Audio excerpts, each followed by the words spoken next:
Study IQ IAS, अब तैयारी हुई अफोर्डेबल।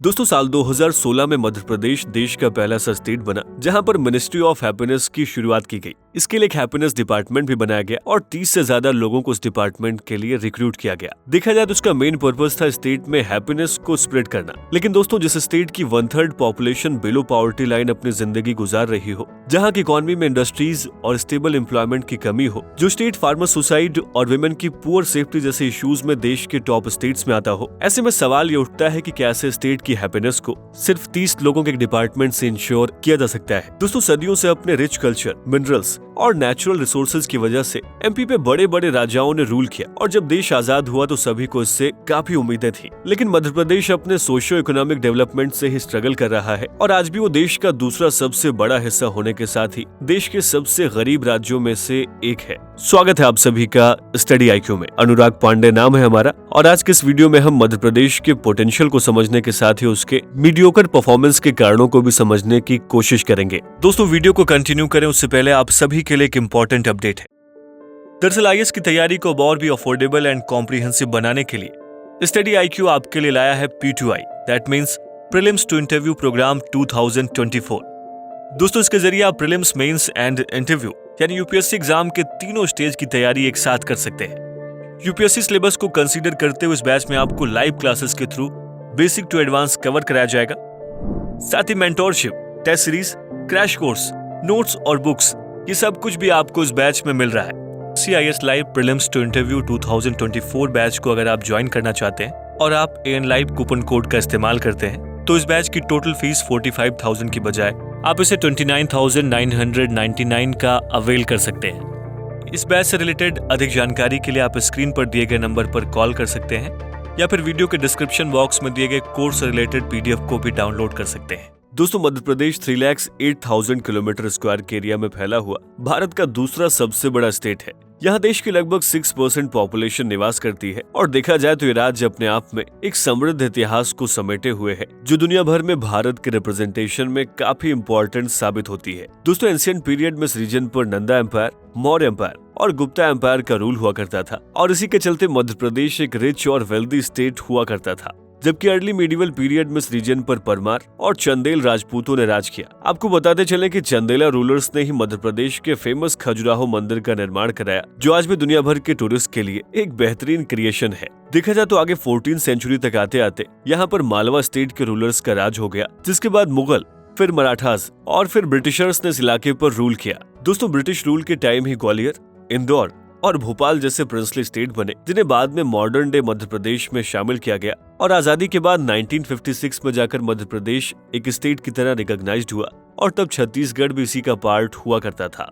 लेकिन दोस्तों, साल 2000 में छत्तीसगढ़ मध्य प्रदेश से अलग हो गया और इस तरह से आज के मॉडर्न डे मध्य प्रदेश का फॉर्मेशन हुआ, जहां रिच मिनरल रिसोर्सेज और फर्टाइल लैंड के साथ ही 94,689 स्क्वायर किलोमीटर्स का भारत का सबसे लार्जेस्ट फॉरेस्ट कवर भी मौजूद है, जो भारत के टोटल फॉरेस्ट कवर का 12% हिस्सा है। दोस्तों, यहीं के जंगलों की दुनिया को रुडयार्ड किपलिंग ने अपने famous literary piece the jungle book में मेंशन किया है। साथ ही खजुराहो मंदिर, Sanchi Stupa, Orchha Mahal, Gwalior palace, great lakes of Bhopal और 5 पांडव केव्स जैसे न जाने कितने पर्यटक स्थल मौजूद हैं, जो आज भी मध्य प्रदेश की रिच हिस्ट्री, कल्चर और मेनलैंड इंडिया में उसकी इंपॉर्टेंस को क्लियरली प्रोजेक्ट करते हैं। दोस्तों, देखा जाए तो कॉपर और डायमंड जैसे मिनरल्स के सबसे बड़े रिसोर्सेज आज भी मध्य प्रदेश में सबसे ज्यादा हैं, लेकिन architectural Splendor, rich literature, culture, history, fertile land और लार्जेस्ट फॉरेस्ट कवर के बावजूद भी स्टेट भारत के उन बीमारू राज्यों में गिना जाता रहा है जिनकी इकोनॉमिक और सोशल कंडीशन बहुत पुअर रही है और देखा जाए तो उसमें राजस्थान और उत्तर प्रदेश जैसे राज्य भी शामिल रहे हैं।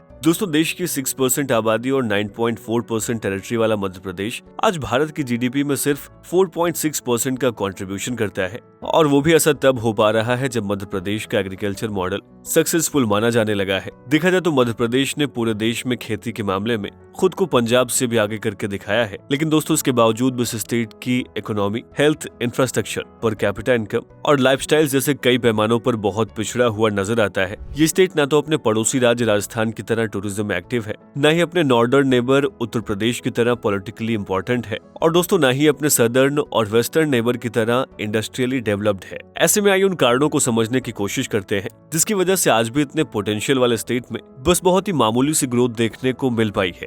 दोस्तों, आजादी के बाद 1950 में मध्य प्रदेश अस्तित्व में आया। नागपुर तब उसकी शुरुआती कैपिटल हुआ करती थी और उस टाइम पर ये रीजन आज के मध्य प्रदेश के सदर्न पार्ट और आज के नॉर्थ ईस्टर्न पोर्शन महाराष्ट्र के कॉम्बिनेशन से बना हुआ था। देखा जाए तो 1956 में इसे रीऑर्गेनाइज्ड किया गया, जिसमें मध्य भारत, विंध्य भारत और भोपाल को एक साथ लाया गया, जिससे नए मध्य प्रदेश स्टेट का फॉर्मेशन हुआ और भोपाल को उसकी कैपिटल यानी कि राजधानी घोषित किया गया। 200 साल 2000 तक मध्य प्रदेश भारत का एरिया वाइज सबसे बड़ा पार्ट था, लेकिन साल 2000 में छत्तीसगढ़ मध्य प्रदेश से अलग हो गया और देखा जाए तो इससे मध्य प्रदेश की इकोनॉमी पर बहुत बुरा असर पड़ा, क्योंकि छत्तीसगढ़ एक रिच मिनरल रिसोर्स और वहां पर डेवलप की गई इंडस्ट्रीज मध्य प्रदेश के हाथ से चली गई, जिसके चलते मध्य प्रदेश के मिनरल रिसोर्सेज में काफी कमी आ गई।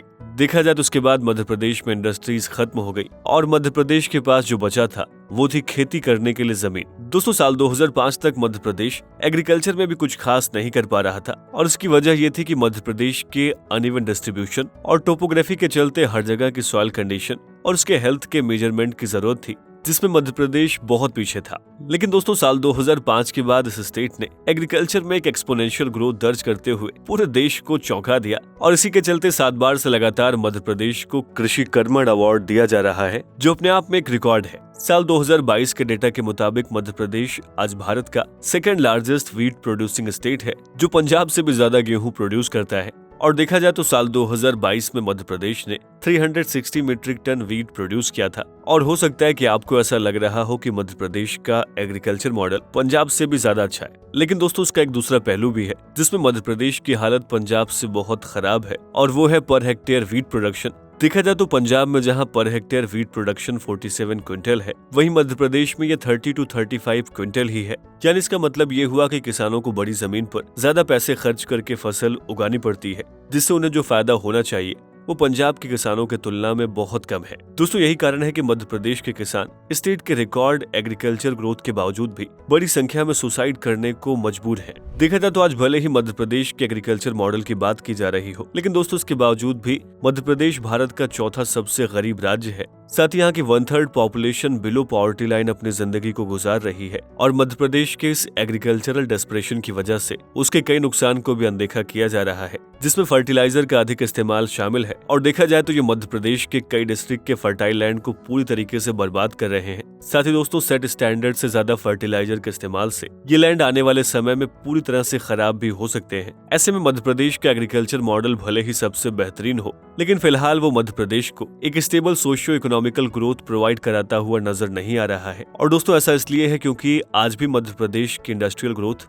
महाराष्ट्र, गुजरात और उसी से अलग हुए छत्तीसगढ़ के कंपैरिजन में ना के बराबर है। दोस्तों, Madhya Pradesh government industrial growth को एग्रीकल्चर से ज्यादा प्रायोरिटी नहीं दे रही है। देखा जाए तो इकोनॉमिस्ट ये कहते हैं कि किसी भी देश या स्टेट की इकोनॉमी में एग्रीकल्चर का परसेंटेज उसकी जीडीपी में लगातार घटना चाहिए और इंडस्ट्रीज और सर्विस सेक्टर की हिस्सेदारी बढ़नी चाहिए, लेकिन मध्य प्रदेश के केस में ये उल्टा है। दोस्तों, मध्य प्रदेश भारत का इकलौता ऐसा राज्य है जिसकी ओवरऑल जीडीपी में एग्रीकल्चर का कंट्रीब्यूशन 40% है। अगर बात इंडस्ट्रीज की करें तो आज मध्य प्रदेश की मैन्युफैक्चरिंग इंडस्ट्रीज लगातार स्ट्रगल कर रही हैं और इसके पीछे स्टेट का पुअर इंफ्रास्ट्रक्चर सबसे बड़ा रीजन है, क्योंकि मध्य प्रदेश आज भी अच्छे रोड्स और 24 घंटे इलेक्ट्रिसिटी को भी इंश्योर नहीं कर पा रहा है। दोस्तों, 1991 के इकोनॉमिक लिबरलाइजेशन का इम्पैक्ट देश के साथ ही मध्य प्रदेश पर भी जरूर पड़ा, लेकिन उसका टाइम स्पैन बहुत कम था। साल 2000 तक तो देश के लीडिंग कॉर्पोरेट हाउसेज ने मध्य प्रदेश में लार्ज स्केल पर इन्वेस्ट करने की कोशिश की, लेकिन साल 2000 से साल 2003 के बीच मध्य प्रदेश में